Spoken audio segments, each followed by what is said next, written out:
축복하겠습니다. 하나님 은혜가 충만하시기 바랍니다. 네.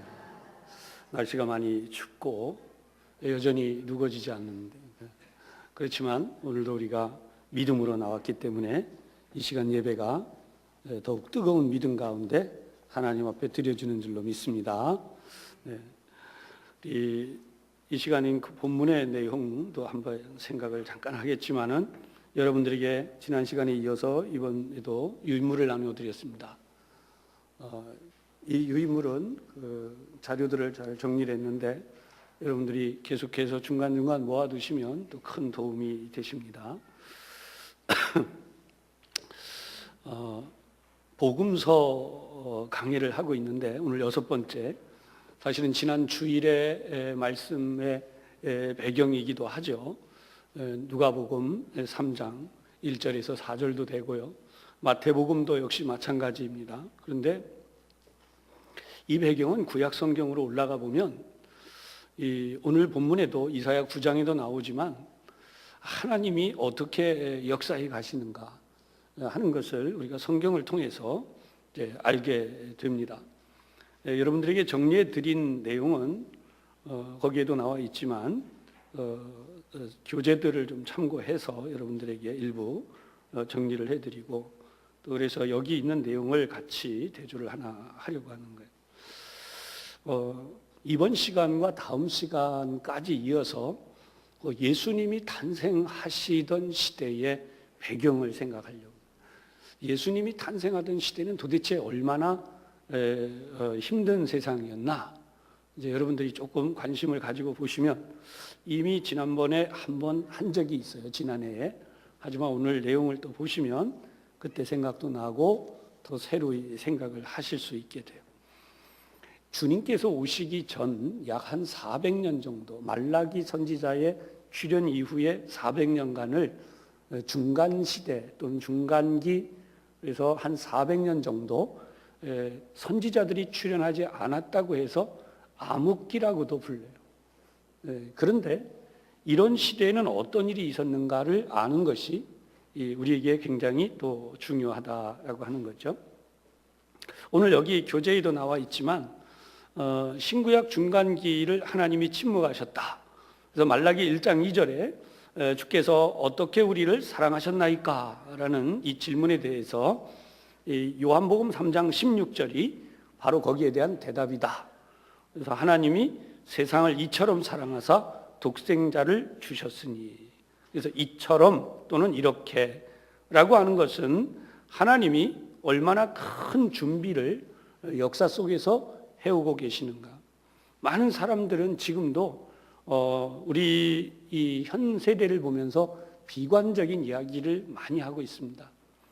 여러분 아마 인터넷의 뉴스나 댓글이나 심지어 뉴스를 방송에서 진행을 하면서 거기에 대한 대담이 이루어질 때 긍정적이고 희망적인 이야기보다는 비관적이고 또 안타까운 이야기들을 더 많이 쏟아놓는 것을 보게 돼요.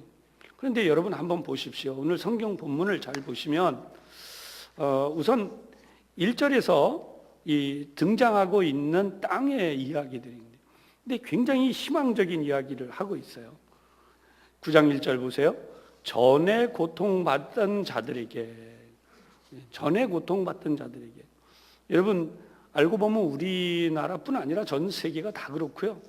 세상의 모든 사람들이 이전에 고통을 받아보지 않은 사람이 없어요.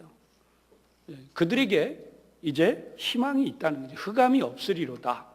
그래서 이 지역명을 이제 그때도 언제 한번 지역명을 설명해 드린 적이 있습니다.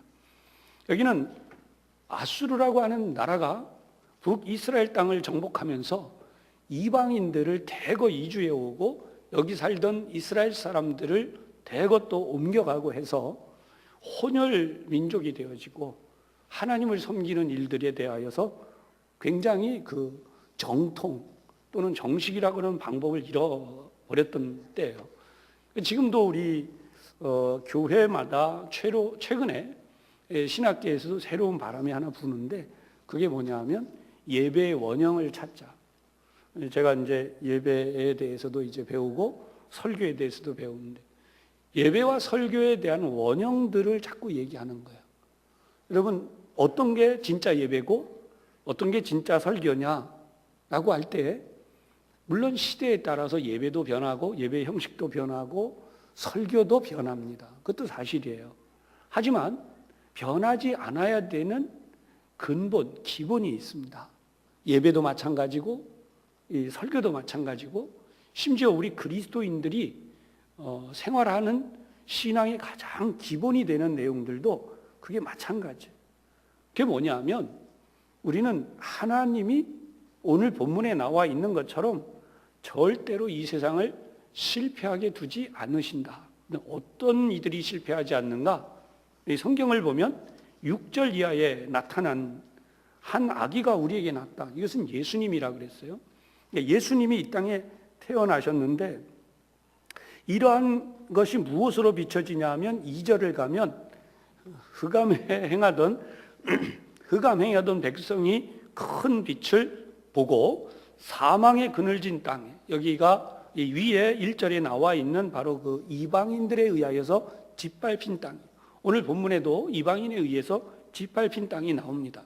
근데 하나님은 그런 것들을 오히려 바꾸셔서 어떻게 하는가? 하나님의 거룩한 빛이 비치게 하신다. 그것이 2절에 지금 나오고 있는 거죠. 빛이 비치도다. 그래서 요한복음 1장 1절에서부터 시작되어서 내려가면서 이 빛에 대한 이야기가 나오죠. 예수 그리스도는 이 세상에 빛으로 오셨다. 빛으로 오신 예수님. 빛이 이 세상에 비추지만 어둠이 깨닫지 못하더라. 세상은 어둠이 되어졌어요. 여러분, 우리 심령이 어둠이 채워지면요, 예수님의 빛을 전혀 깨닫지 못해요. 지금도 세상에 너무나 많은 사람들이 그리스도의 빛, 하나님의 거룩한 빛, 생명의 빛이 비춰졌는데 전혀 모르는 거예요. 그리고 그들만의 이야기를. 오늘도 이제 우리 중간사 이야기를 좀 보다 보면 이러한 모든 것 속에서 그들만의 이야기를 하는 사람이 있고 그들만의 세상을 사는 사람들이 있어요. 빛과 어둠 사이에서 어둠을 택해서 가는 사람들이죠. 그러면 여러분 맨 끝에 우리 7절을 보면 어떻게 되는가? 7절의 마지막을 보면 중간 이하에 이렇게 돼요. 그 나라를 굳게 세우고 지금 이후로 영원히 정의와 공의로 그것을 보존하실 것이라. 만군의 여호와의 열심히 이를 이루시리라. 여기까지가 하나의 엄청난 예언이 들어져 있는. 우리가 생각할 때 지금 교회가 있어요. 세상에 많은 비난을 받습니다. 교회가 더 많이 했고. 근데 여러분, 정말 그런 부분에 대해서는 우리가 알아야 돼요. 우리 스스로 고쳐 나가야 되고 할 것은 하겠지만은, 그러나 절대로 절망하지 말아야 된다는 거예요. 이유는 뭐냐면, 여러분, 이 세상에 완전한 사람은 없듯이 완전한 단체도 없고 완전한 교회도 없어요. 그럼 누가 이것을 완전케 하시는가? 여기서 본문에 나와 있는 것처럼 그 나라를 굳게 세우고 그리고 지금 이후로 영원히 정의와 공의로 그것을 보존하실 것이다. 우리는 연약해서 잘 하지 못해요. 여러분들도 아마 실망할 때가 있을 수 있어요. 어떤 분은 작심삼일이라고 내가 매일같이 한번 기도해 봐야지, 내가 매일같이 성경을 몇 장 이상 읽어봐야지, 내가 그리고 하루에 한 가지 이상 하나님의 복음을 전하는 좋은 일을 한번 해봐야지. 그런데 하다 보면 3일이 뭐예요? 하루 이틀 만에 금세 그게 안 돼. 야, 내가 이거 기도하기로 했는데, 내가 말씀을 또 이렇게 읽기로 했는데 그게 안 되고 깨지는 거예요. 그러나 그 속에서 우리가 희망을 가져야 되는 가장 중요한 이유는 우리 주님이 나를 붙들어 주신다는 사실을 믿고 다시 열심을 내는 거예요. 할렐루야. 여러분, 이 땅의 모든 목회자들도 저는 그렇다고 생각해요. 세상을 바라보고 하나님의 말씀에 정의와 공의가 실현되는 부분들을 보면 이게 어떤 때는 너무 묘연하게 느껴지는 거예요. 어떤 때는 정말 이렇게 무너지는가? 라고 하는 때도 있다는 거예요. 하지만 결국은 누가 이기는가? 하나님이 승리하게 되어 있고, 그 하나님의 승리는 어떻게 역사하시는가? 저와 여러분 같은 성도들이 오늘같이 세상에 수많은 일이 있음에도 불구하고, 오늘 이 시간도 여러분, 우리 부천에는 이 시간 밤 시간에 놀만한 데 많아요. 맛있는 먹거리 먹을 거. 이 뒤에 나가면요, 지금 대단합니다. 그잖아요. 아시잖아요. 그럼 뭐 그런 데 가서 우리가 놀고 즐기지는 않는데 세상 사람들은 거기에 다 어떻게 보면 삶의 전부인 것처럼 거기가 있는 거예요. 돈을 벌 때 이번에 이 돈을 못 벌면 나는 망하는 줄 알고 거기에 매달려 있는 거예요. 저는 개인적으로 그런 생각해요. 하나님이 인정하셔서 하늘의 문을 여시고 복을 확 쏟아주시면 어떻게 되는가? 욥과 같이 된다는. 할렐루야. 성경에 욥이 나와요. 욥이 돈 벌으려고 해서 버는 게 아니에요. 가만히 있는데 돈이 벌려지는, 가만히 있는데 집안이 잘 되는 거예요. 왜 그렇게 잘 되는지 모르는데 그게 잘 되는 겁니다. 그런 복을 우리가 받아야지 세상 사람들처럼 아달타달하면서 막 손발이 닳도록 하는데도 뭐가 안 돼가지고 힘든. 여러분, 예수님이 우리를 위해 이 땅에 오셔서 만복을 주시기 위하여 오셨다는 사실을 분명히 믿으시기를 바랍니다. 그래서 우리도 하나님의 뜻대로 살지 못할 때가 많아요. 불의하고 나도 모르게 악을 행하고 원치 않는 고통 속에 있고. 여러분, 특히 직장 생활을 하는 분들일수록 그런 걸 많이 느끼실 텐데요. 내가 원치 않는 이 일들이 그 단체 안에서 이루어지고 나도 어쩔 수 없이 그런 일을 하게 됩니다. 내 양심에 거슬린, 신앙 양심에 거슬린. 그러나 그 속에서 우리가 하나님의 뜻을 잊지 아니하고 우리 마음이 항상 하나님을 향하여 죄송스럽고 그런 부분을 자각하고 내가 하나님 앞에 회개하고 하나님의 뜻이 이루어지기를 간절히 바라면서 우리가 이 일을 계속해 나간다면 하나님은 어떻게 하시는가? 오늘 본문에 있는 것처럼 하나님의 열심히 이 모든 것을 이루어 가신다는. 그래서 다시는 실패가 없다는 이 말씀은 뭐냐면 우리가 부족하지만 하나님 앞에 회개하고 믿음으로 더 나아가기를 원하고 하나님께서 큰 역사를 이루어 주시기를 원하면 여러분, 우리 가정도 하나님이 용서하시고 다시 세우시고 또 우리의 직장, 사업, 일터 모든 곳에서 우리의 삶을 그렇게 세워가십니다. 교회도 마찬가지입니다. 교회도 완전할 수가 없어요. 그러나 그 속에서 우리가 서로 용서하고 서로 사랑하고 서로 하나님의 뜻을 이루기를 원하면서 그렇게 나가면 하나님은 거기에 반드시 역사하신다. 그렇게 하나님의 역사를 우리가 오늘도 기대하는 마음으로 여러분 가지신 교재를 한번 보도록 할게요. 헬라 제국과 신구약 중간사 이렇게 돼 있어요. 우리 간단하게 정리를 했습니다. 길게 하면 끝이 없기 때문에. 여러분, 유명한 알렉산더 대왕이 있죠. 근데 이 알렉산더 대왕이 그 젊은 나이에 정말 33살에 세상을 떠나기까지 정말 그 젊은 나이에 지난번에 언제 한번 지도를 보여드린 적이 있어요.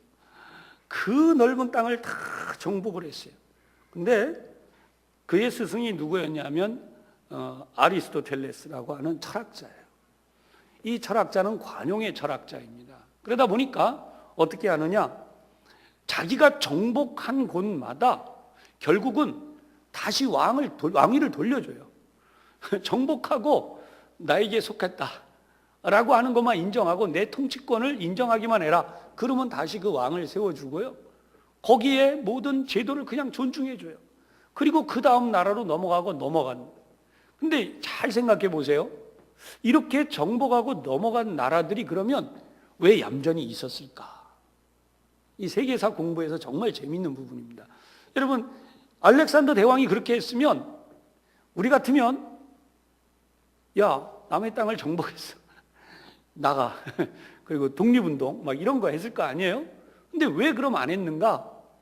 그 당시에는요, 나라와 나라 간의 전쟁이 엄청났어요. 다시 말하면 요즘으로 쉬운 용어를 동원하면 이런 거예요. 핵우산 아래 평화라는 말이 있죠. 그죠? 그러니까 강력한 군사력과 힘을 가진 나라가 지켜주면 그 나라 밑에 들어가 있으면 다른 나라가 그 나라를 침범하지 못하는 거예요. 알렉산더가 정복하는 그 힘이요, 이 핵우산 못지않은 막강한 힘을 가졌어요. 그러니까 알렉산더가 딱 정복해서 그 나라를 알렉산더의 나라로 인정을 하면 어떤 나라도 그 나라를 건드리지 못해요. 그러니까 알렉산더가 정복하고 가는 데마다 얼마나 엄청난지. 그래서 여러분, 옛 바벨론 지역은 물론이고 아수르 지역은 물론이고 애굽까지 정복해 들어가는 거예요. 그 많은 땅을 정복하는 동안 반란이 일어나지 않는 가장 큰 이유가 바로 이러한 돌봄이고, 거기에 대하여서 또 이 알렉산더가 가진 문화 정책이 아주 훌륭했어요. 그게 뭐냐 하면 그 나라의 자율권도 자율권이지만 우리로 말하면 선진 문물이라고 할 수 있는 뭐 철학이라든지 뭐 종교라든지 또는 의학이라든지 학문, 배움 이런 것이라든지 하여튼 도로를 닦는다든지 하여튼 세제를 뭐 이렇게 균형을 이루어서 도와준다든지 하는 이런 다른 쪽의 혜택도 많이 있었어요. 물론 세금도 얻어가고 노동력도 징발해요. 하지만 이웃 나라가 쳐들어와서 그 나라가 뭐 국민들, 그러니까 백성들이죠. 백성들을 막 죽이고 엄청난 약탈을 해가고 하는 것에 비하면 훨씬 더 좋은 일이에요. 그러니까 그런 상황으로 이제 이루어져 간 가운데 알렉산더가 그 젊은 나이에 세상을 떠나고 말게 되죠. 근데 여기 지금 설명은 나와 있기 때문에 헬레니즘 사상은 여기까지만 이제 설명을 하겠고요. 알렉산더가 그렇게 갑자기 죽었는데 그의 왕가가 갑자기 나누어지게 돼요. 크게 동서로 나누어지게 됩니다. 그래서 동서로 나누어지게 되면서 처음에 힘을 얻은 프톨레미우스 왕가라고 하는 이 왕가의 그 후손들이 다스리게 되는데, 알고 보면 알렉산더 휘하에 있던 4명의 장군이 나누어 가졌고요. 그게 전쟁을 거치면서 크게 2개의 세력으로 나라를 재편하게 돼요. 그래서 거기 보면 이 애굽의 알렉산드리아라고 하는 곳에 프톨레미 2세라고 하는 프톨레미 왕가의 스스로 왕이 된 거죠. 뭐 그래도 역대 알렉산더만큼은 아니지만 어떤 왕보다 위대한 왕이에요. 이 왕이 되어서 무엇을 했냐면 하나님이 그런 마음을 주셨다는 거예요. 이게 만약에 하나님의 뜻으로 보지 않으면 그냥 우연이에요. 욕심이 이 사람에게 있었어요. 그게 뭐냐면 세계에서 가장 뛰어난 장소로 애굽의 알렉산드리아.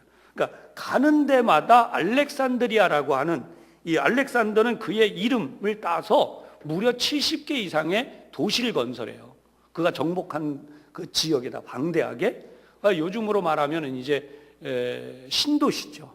신도시를 건설하고 거기에 이제 오리엔탈 문명이라고 하는 그거와 그다음에 그리스 문명 이런 전부 합쳐가지고 최상의 문명 시대를 이끌고자 하는 소망이 바로 알렉산더에게 있었어요. 그리고 휘하의 장군 가운데서 왕이 된 이들이 오늘 여기 나온 이것도 역시 같은 그런 마음이 있었는지 모르지만, 이 알렉산드리아라고 하는 이름으로 그 당시에 가장 번성한 학문의 도시, 수학과 과학과 의학과 이 종교 철학, 이 모든 것이 가장 발전하고 있는 애굽의 알렉산드리아에 거기다가 엄청난 도서관을 세웁니다.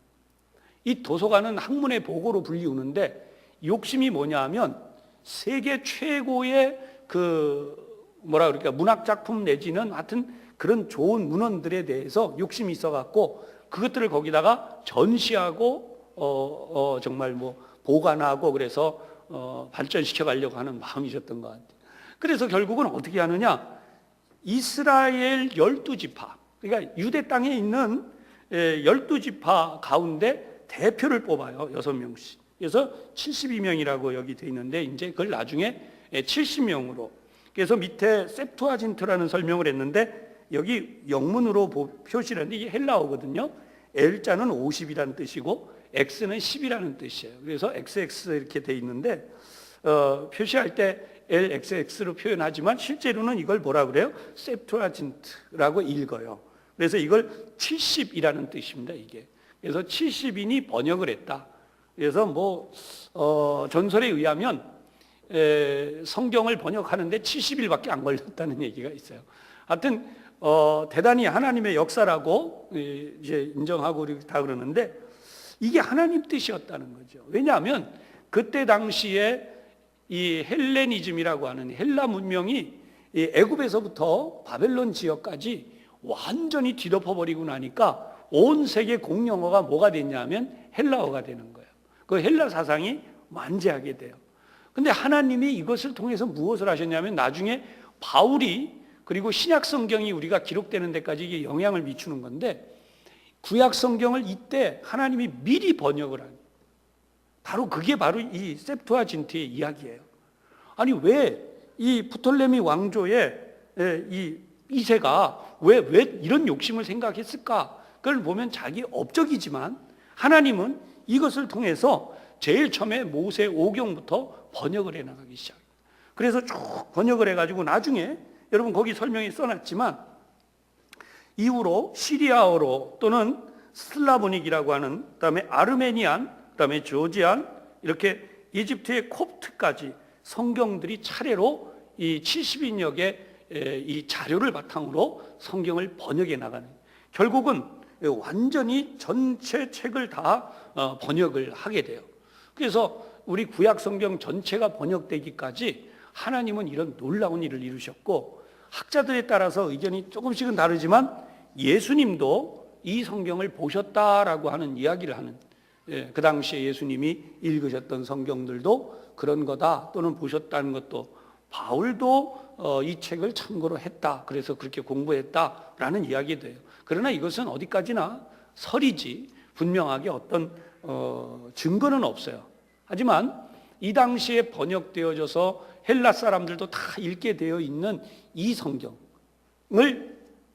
바울도 읽었을 가능성은 분명히 있다는 거예요. 그렇게 이해하게 되는 거죠.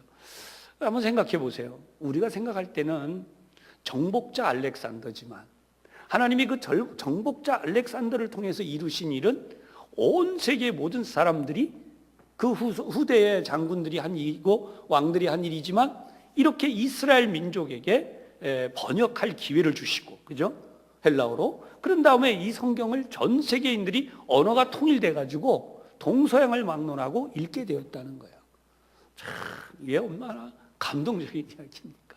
그래서 여러분 이런 것들을 한번 볼 때마다 가슴이 뛰고 정말 우리가 감동 있어요.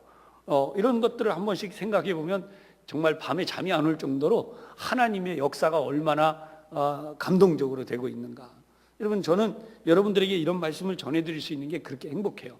여러분 자신들도 오늘 이 말씀을 보면서 현실 속에서는 우리가 이 알렉산더가 정복을 했다든지 아니면 또 그 밑에 장군들이 어려움을 준다든지 세상에 이런저런 문화가 흘러간다든지 그냥 그러지만 알고 보면, 크게 놓고 보면 지금 세계의 언어가 통일되어서 생각이 통일되지 않으면요 여러분 성경을 읽을 수가 없어요. 생각해 보세요. 사람이요 생각이 완전히 다르면 아무리 같은 책이라도 읽고 전혀 다른 이야기를 하는. 그런데 이 헬레니즘의 엄청난 파도라고 표현하기도 그렇고 이 강물이나 바다라고 표현할 수도 있는데, 이것이 세계를 완전히 덮고 나니까 이 헬라어로 쓰여진 이 히브리 성경, 이스라엘 민족의 이 히브리 성경을 읽을 수가 있게 됐다는 거예요. 이게 얼마나 놀라운 이야기입니까? 근데 이제 그 밑에 이제 내려가 보시면 마카비 시대라고 하는 시대의 이야기가 나오는데, 결국은 앞에서 말씀드린 프톨레미오 왕조는 알렉산더 대왕의 관용책을 계속 이어갔어요. 하지만 이제 전쟁이 시작이 됩니다. 그래서 이 프톨레미 왕가가 무너지고 이 셀류쿠스 장군에 있었던, 휘하에 있었던 이들이 이제 왕이 되기 시작해요. 이 셀류쿠스 왕가라고 이야기를 합니다. 그 가운데에서 이 가장 폭군이었다고 하는 이 안티오코스 4세라고 하는 이 왕이 들어서면서 어떻게 되나, 거기 써 있죠. 유대인들의 할례를 금지시킵니다. 왜냐하면 모든 유대인들도 헬라어 하려고 그랬어요. 그래서 이들을 전부 다 할례를 금지시키고, 그 다음에 대표적으로 거기 써놨지만 할례를 행했던 아기와 엄마를 그대로 죽입니다. 시범 케이스로, 본보기로. 그런 다음에 안식일을 지키지 못하게 합니다. 그뿐만 아니라 성경을 불에 태웁니다. 이게 참요 엄청난 거예요. 그리고 유대인들에게 가장 그 고통을 주기도 했고 유대 민족을 흥분시켰던, 격분시켰던 것이 뭐냐면 이 예루살렘 성전 안에다가 제우스 신상을 세우고, 그리고 제우스에게 뭐를 하느냐? 제물을 바치기. 그리고 예루살렘 성전에는 돼지고기, 유대인들이 가장 그 하나님의 계명에 의해서 부정하다고 하는 돼지고기를 갖고 제사를 지내질 않나, 이런 못된 짓을 일삼았어요. 여러분 뒷장으로 넘어가서 봅니다. 그런데 자, 지금부터가 이제 우리 조금 좀 중요하게 설명을 할 부분이라 다음 시간까지 이어가는데요. 여러분 그 장을 보면 이 마카비 전쟁이라고 하는데, 마카비 혁명 시대, 그러면 주님께서 오시기 전 한 166년이라고 이야기를 하고 143년까지를 이야기하고, 그 다음에 나누어서 하스몬 왕조 시대다, 그렇게 이야기를 합니다. 여러분 이 두 가지는 기억을 하셔야 돼요. 주님이 오시기 전 중간기는 어땠나 라고 할 때에 조금 전에 말씀드린 이 마카비 혁명이라고 하는 이 시대가 있고, 그 다음에 하스몬 왕조라고 하는 시대가 이어서 시작이 된다. 중간기에 주님이 오시기 전 약 400년 동안에 이게 가장 중요한 핵심이에요. 그래서 오늘도 그 이야기를 좀 하고 다음 시간에도 이제 그 하스몬 왕조 이야기를 조금 하겠는데요. 우리로 말하면 독립전쟁이 시작이 돼요. 그래서 주전 167년이라고 거기 써놨습니다. 유다 지역 가운데 작은 마을이 있었어요. 모디인이라고 하는 이름으로 불리던, 여기에 어떤 이들이 일어나냐면 모든 유대인들이 다 두려워하고 있었어요. 근데 여러분 이 설명하기 전에 여러분들에게 알려드릴 것이 있습니다. 그게 뭐냐면 어떻게 그 예루살렘 성전에 제우스 신상이 세워질 정도까지 가는가? 그건 여기에요. 나중에 이제 뒤에도 나오지만 젊은 세대들은요 새로운 문화를 빠르게 흡수해요. 그 헤롯이 정권을 잡을 수 있는 이 하스몬 왕가 마지막 때 가서 빠르게 왕권을 잡을 수 있는 것은 뭐냐면 바로 이 마카비 혁명을 까맣게 있습니다. 역사 속의 그대예요. 왜냐하면 그때 가면요 헤롯이 뭘 세우냐면 체육관을 세워요. 거대한 체육관. 그리고 올림픽 경기를 합니다. 망토를 걸치고, 남자들이 망토를 걸치고 상반신 근육을 드러내요. 막 여러분 요즘 우리 사회에 몸짱 열풍 불잖아요. 그때 그랬어요. 그때 막 근육이 막 이런 남자들이 막 배꼽 이하에 그 부분만을 딱 가리는 옷을 입고요, 온 몸을 신화에 나오는 그 조각상 있잖아요. 그런 조각상처럼 이렇게 세워놓고 그런 모습을 보여주면서 체육관에서, 그러니까 이 유대 땅의 젊은이들이요 열풍같이 그걸 따라하는 거예요. 근육이 막 생기고 자랑하고, 그다음에 원래 이스라엘 풍속에 의하면 머리를 자르지 않아요. 특히 옆머리 이런 데 자르지 않는데 완전히 짧게 쫙, 요즘 말하면 뭐라고 표현해야 되나요? 투블럭? 최근에 우리 사회 젊은이들이 지금 유행하는 투블럭 열풍이 있죠. 그때 당시에도 그랬어요. 뭐 꼭 투블럭은 아니에요. 근데 그 멋진 그 헬라인들이 하고 있는 그 두발, 그 멋있는 두발을 유대인 젊은이들이 따라하는 거예요. 그러니까 이제 다시 이 얘기 잠깐 하고 거슬러 올라가면요, 이 엄청난 전쟁이 어떻게 되냐면 하스몬이라고 하는 왕가가 세워지기 전이라서 유대인 가운데 이 마따디아라고 하는 대제사장이 있었어요. 마따디아라는 대제사장의 아버지가 하스몬이랍니다, 이름이. 그래서 이제 하스몬 왕가가 그래서 세워지는 거예요. 알고 보면은 마카비 가문의 후손들이 왕들이 되는 이야기가 되죠. 근데 조금 달라요. 나중에 이제 다시 설명합니다. 5명의 아들이 있었다는 거예요.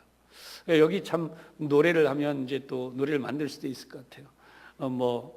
마따디아에게는 5명의 아들이 있었는데요, 그 중에 하나 키가 크고요, 나머지는 작대요. 뭐 이런 식으로 노래를 만들어 가지고 우리 한번 해볼 수도 있을 것 같아요. 근데 여기 보면은요, 이 5명의 아들 중에 가장 용감하게 나선 게 누구냐면 유다예요. 유다. 마카비. 그래서 유다스 마카베우스라고 불러요. 나중에 부를 때. 근데 여기 보면 마카비라는 이름의 뜻이 여기 나와 있지만, 이렇게 돼서 안티오쿠스 군대에게 막대한 저항을 하기 시작합니다. 그런데 여러분 알아야 되는 게 뭐냐면 나갈 때마다 패했어요. 전쟁에서. 그러다 보니까 유다가 어떤 방식을 택했냐면 이제 산악지대에서 게릴라전으로 완전히 전쟁 방식을 바꿔요.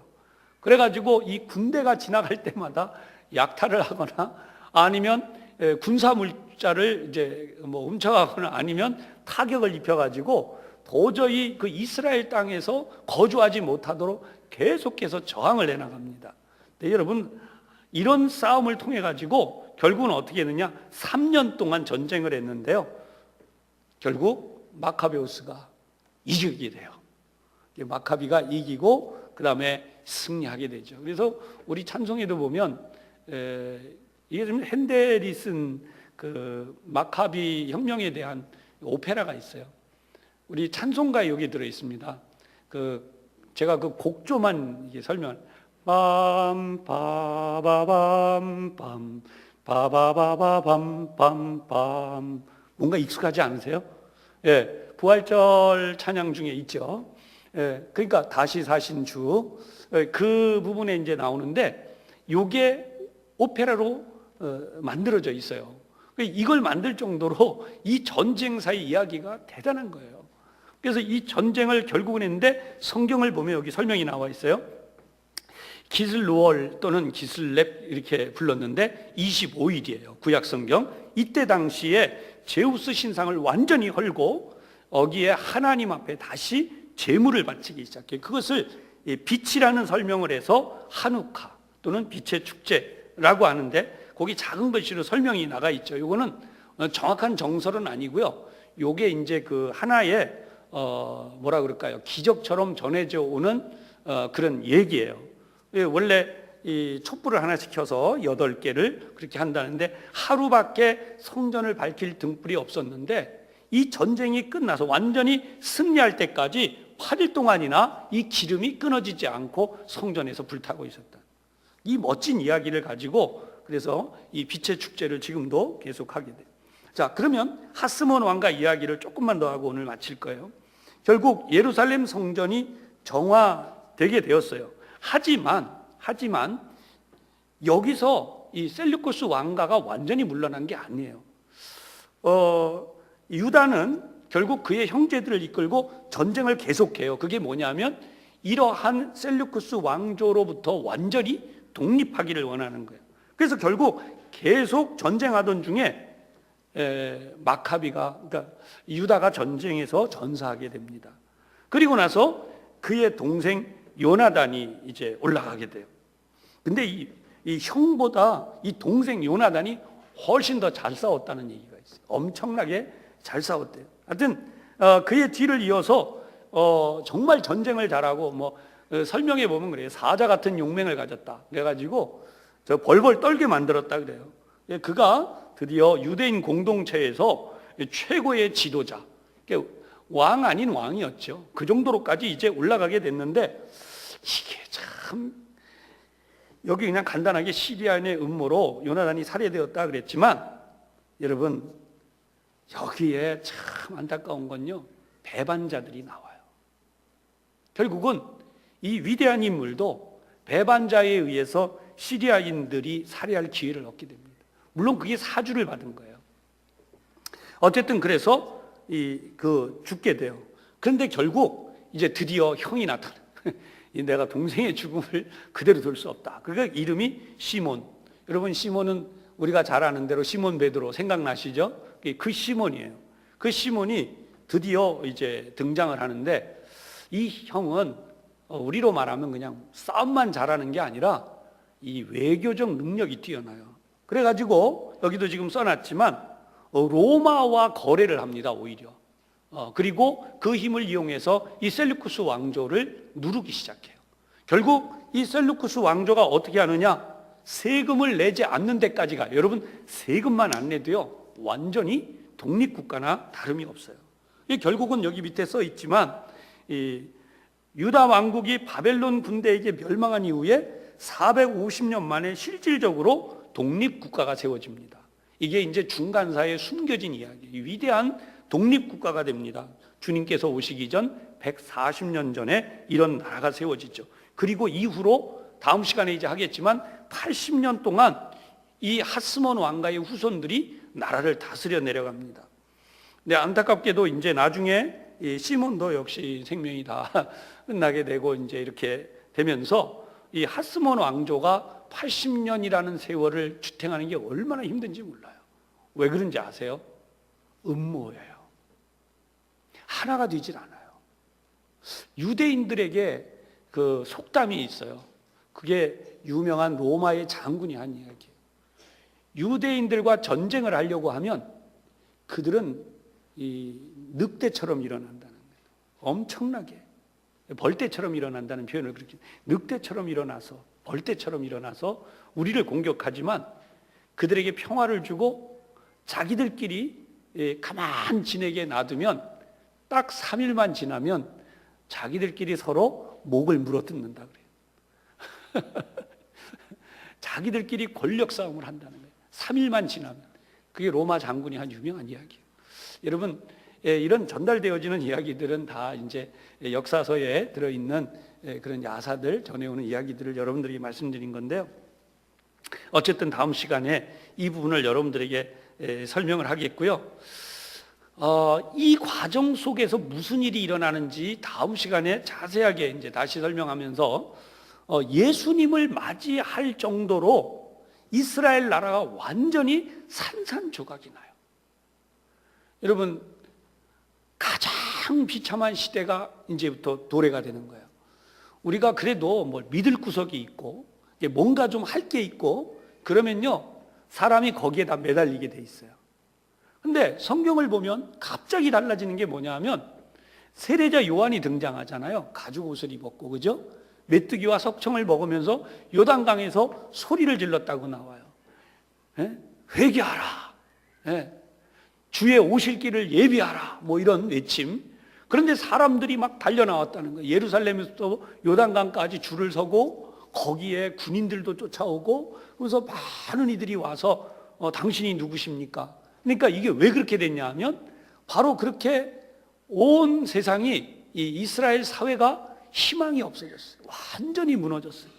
정말 누군가 우리를 구원할 자가 와야 되지 않느냐, 가장 다급하고 궁급하고 정말 가장 절망적이고 힘들 때였다는 거예요. 그때 세례자 요한이 등장을 하게 되는 것이고, 예수님은 그 후에 이제 드디어 다음 시간에 이제 나오는 거지만 주일에도 설명하지만 예수님이 마귀를 이기고 복음을 전하기 시작하는 거죠. 그러니까 여러분, 오늘도 우리가 이 세상을 보고 있으면 절망할 일도 전혀 없고, 이거 교회가 이렇게 어려워지고 있고 믿는 사람들이 사라져가는 것 같고, 근데 절망할 일이 전혀 없어요. 중요한 건 우리 자신입니다. 예를 들어서 나는 역사 속에서 이제 하스몬 왕가에서도 나오지만 나는 어떤 인물로 살아갈 거냐, 항상 그게 있어요. 빛의 자녀로 사는 이들이 있고요, 어둠의 자녀로 사는 이들이 있어요. 제일 안타까운 게 뭐라 그랬어요? 빛의 자녀이면서 어둠의 자녀로 사는 거예요. 그게 지금 우리가 성경을 보고 있는데 모르는 이들이 많아요. 한국 교회를 들여다보면서 우리 많은 이야기를 합니다. 어제도 제가 이제 여기 가까운 데서 음료수를 잠깐 마시면서 이제 거기 있는 분들이 대부분 이제 신학생들 내지는 목사님들인데, 저쪽 동쪽에 있는 어떤 교회 이야기를 하니까 들렸어요. 그냥 소리가 들렸어요. 단체로 그냥 눈이 이만해져가지고 쫙 저를 쳐다보고 있는데 조용히 얘기하고 그냥 끝냈어요. 여러분, 누가 빛이냐 누가 어둠이냐는 우리 몰라요. 제가 오늘 이런 이야기를 하면요, 여러분들은 저를 오해할 수 있기 때문에 또 저도 조심스럽게 여러분들에게 말을 해야 되기 때문에 함부로 말하기는 어려워요. 근데 한번 잘 보세요. 여러분, 알렉산더는 분명히 그는 어둠이에요. 그렇잖아요? 그가 구원받았다는 얘기 절대 아닙니다. 그런데 알렉산더가 한 일은 뭘 했어요? 주의 오실 길을 그도 예비한 거예요. 언어가 통일되게 하고, 그죠? 도로를 하나로 연결하고 동서 문명을 받아들일 수 있도록 동서 문명을 혼합해서 하나로 만들어 드리고, 그러니까 나중에 바울이 복음 전파가 빨리 될 수 있었던 그 핵심적인 요소 몇 가지가 나오는데, 첫 번째가 언어가 통일됐다는 거고, 두 번째는 국경이 없다는 거예요. 로마의 통치 아래서 그대로, 오히려 알렉산더 제국보다 훨씬 더 크게 차지된 로마의 그 통치 아래, 그리고 거기에서 군사도로를 비롯한 해로 모든 것이 너무나 잘 닦여 있어서 이게 빠르게 복음이 전파될 수 있었다는 거예요. 만약에 뭐 비자를 받고 시민권을 받고 또 도로를 통관을 해야 되고 또 언어가 다르고 막 이러면 복음 전파가 얼마나 힘들었을지 모른다는 거죠. 그러니까 이게 하나님의 말씀을 우리가 잘 보면은, 인간의 생각으로 보면은 한쪽을 다 마귀 자식 내지는 다 어둠으로 막 이렇게 보는데, 이걸 그럼 어떻게 판별할 거냐? 분명히 말씀드리지만 제 머리로는 판별 못해요. 여러분들도 판별 못해요. 그 모든 것에 대한 판별은 하나님만이 하세요. 제가 교회학교 학생들이 질문할 때 제일 난감한 것 중에 하나가 그런 거였고, 여러분들도 그럴 거예요. 목사님, 이순신 장군이 천국 갔어요? 지옥 갔어요? 여러분 뭐라고 답변하실래요? 그냥 우리 액면 그대로 답변하면 그렇게 해야 되잖아요. 예수 안 믿었으니까 지옥 가야 돼. 그러면 얘는 마음속에 무슨 생각이 들어요? 뭐 이런 게 다 있어. 그가 얼마나 의인이고 우리나라를 세우는데 도움이 된 사람들인데 하나님이 그런 사람들 지옥 보냈다고? 그러니까 우리는 함부로 말할 수 있는 게 아니고 그냥 하나님께 맡겨둬야 돼요. 만약에 그렇게 되면 제가 성경에서 몇 가지 더 끄집어내 볼게요. 여러분, 아담이 천국 갔어요? 지옥 갔어요? 누가 답할 수 있어요? 하와가 천국 갔어요? 지옥 갔어요? 누가 답할 수 있어요? 성경대로 보면요, 이렇게 얘기해야 돼요. 아담과 하와는 지옥 갔다. 왜 그래요? 범죄했으니까. 성경에 그게 써 있지 않아요. 근데 우리가 그걸 알아야 돼요. 더 희한한 말씀 하나 드릴까요? 아브라함이 천국 갔을까요? 지옥 갔을까요? 아브라함 우린 다 천국 갔다고 믿어요. 왜요? 예수님이 아브라함에 대한 이야기를 하셨으니까. 그런데 현대 신학에서 만약에 극적인 해석을 하면 누구든지 예수를 믿지 않으면 구원을 얻을 수가 없다. 그러면 아브라함이 예수 믿었어요? 그건 또 아니란 말이에요. 근데 그 부분을 만약에 또 이런 신학도 가능해요. 변명을 해서 성삼위일체가 아니냐. 하나님의 음성을 들었고 하나님과 살았으니 당연히 예수님과도 동행했지. 맞아요, 틀려요? 그렇죠. 답을 할 수가 없어요. 그렇기 때문에 오늘 우리가 해야 되는 가장 중요한 일은 다른 이야기를 하거나 누구를 평가하거나 어떤 이야기를 함부로 하면서 막 비판하거나 그럴 게 아니에요. 제일 중요한 게 뭐예요? 오늘 나를 향하신 하나님의 뜻이 무엇인지를 깨닫고, 할렐루야, 나를 향하신 하나님의 뜻을 따라서 우리가 믿음의 길을 잘 가는 거예요. 함부로 누구 보고 그렇다고 해서 여러분, 제가 이 말씀 드렸다고 해서 예수 안 믿는 어떤 사람들이 구원받았다 이렇게 말하시면 안 돼요. 그거는 아니에요. 명백히 말씀드립니다. 예수님이 오신 이후에 예수 안 믿는 거에 대한, 그래서 항상 말씀드리고 싶은 건 뭐냐? 예수 잘 믿어야 됩니다. 오늘 그런 의미에서 옆에 분들에게 우리가 한번 또 축복하겠습니다. 예수님 잘 믿으십시다. 시작. 근데 이렇게 얘기하셔야 돼요. 진짜 잘 믿어야 됩니다. 시작. 네, 진짜 잘 믿어야 돼요. 나는 예수 믿는 줄로 착각하고, 대표적인 인물, 구원받으리라고 생각했던 어리석은 인물은 가룟 유다예요. 저는 여러분들에게 예수 잘 믿어야 되는, 그런 것이 오늘 이 땅의 교회의 최대의 사명이에요. 누가 무슨 말을 해도 교회가 세상이 어떻다, 세상이 어떤 교회를 보면서 그 교회가 세상 속에 뭘 잘했다, 했다. 저는 그거보다 여러분이 예수님 잘 믿었어요. 여러분 한 분 한 분이 예수님 잘 믿는, 그게 저의 목표예요. 여러분들이 정말 예수님 잘 믿어서 하나님이 인정하시는, 성경은 언제나 우리에게 이 중요한 사실을 말해요. 넓은 길로 가지 말라는 거예요. 넓은 길, 모든 사람들이 가는, 예수님이 말씀하는 넓은 문으로 들어가지 말아요. 좁은 문으로 들어가요. 좁은 길로 가라. 찾는 이가 없다는 거예요. 좁고 협작하여 찾는 이가 없다. 수많은 사람들이 무슨 말을 해도, 그런 의미에서 여러분 오늘 수요 예배 나온 거 진짜 잘하십니다. 할렐루야. 그때부터 나중에 수요 예배 안 나온 사람은 지옥 간다 이러시면 안 돼요. 그거는 아니에요. 우리는 절대 그렇게 극적인 얘기를 하면 안 돼요. 오직 한 가지, 내가 누구보다 열심히 믿고 내가 누구보다 하나님을 사랑하고 하나님의 뜻을 이루려고 하는 여기에 열심을 내는 것이지 누구를 비교 평가하는, 그거는 사단이 반드시 틈타게 되어 있어요. 그래서 예수님이 언제나 하시는 말씀은 옳다 아니다만 하지 맹세도 하지 말라 그랬어요. 형제를 보고 이 라가라는 말, 바보라고 하는 말이거든요. 여기에 바보 멍충이, 그런 말도 하지 말라 그랬어요. 그래서 우리는 오직 내 자신을 돌아보고 나 스스로 하나님 앞에서 정말 믿음 생활 잘하기 위해서입니다. 사도 바울도 그런 이야기를 했어요. 그래서 나를 쳐서 복종시킨다 그랬어요. 언제나 하나님의 말씀 앞에 나를 쳐서 복종시킨다 그랬어요. 여러분, 오늘 사단이 가장 잘하는 것이 우리를 교만하게 만드는 거예요. 이기적이 되게 만드는 거예요. 그런 이런 모든 것에서 우리 모두 우리의 믿음을 지키고, 오늘 성경에 있는 다음 시간에 이어가겠지만 이런 어떤 유혹이나 무너짐에서 우리가 하나님의 자녀로 끝까지 승리할 수 있기를 주님의 이름으로 축원합니다. 기도하겠습니다. 자비로우신 하나님, 오늘도 우리가 하나님의 귀하신 그 뜻과 온 세상 열방을 섭리하셔서 하나님이 우리 주님을 이 땅에 보내시며 그의 이름을 기묘자라 모사라 전능하신 하나님이라, 그래서 예수님을 통하여 정사와 권세가 더하며 영원토록 하나님의 열심으로 이 모든 것을 이루시리라는 약속의 말씀을 저희들이 다시 한번 깨닫고 믿습니다. 이 시간 본 모든 내용들이 단순한 지식이 아니라 확고한 우리의 믿음이 될 뿐만 아니라 세상 사람들에게 이 역사의 현실, 하나님이 하시는 이 놀라운 이 일들을 통해서 우리의 신앙의 지평이 넓어지고 우리의 믿음의 뿌리가 든든히 내리고, 그래서 편협한 신앙이 아니라 하나님의 역사를 바라볼 수 있는 포괄적 신앙인 동시에 확고하고도 분명한 순결한 신앙으로 나아갈 수 있도록 인도하여 주옵소서. 예수님 이름으로 기도하옵나이다. 아멘.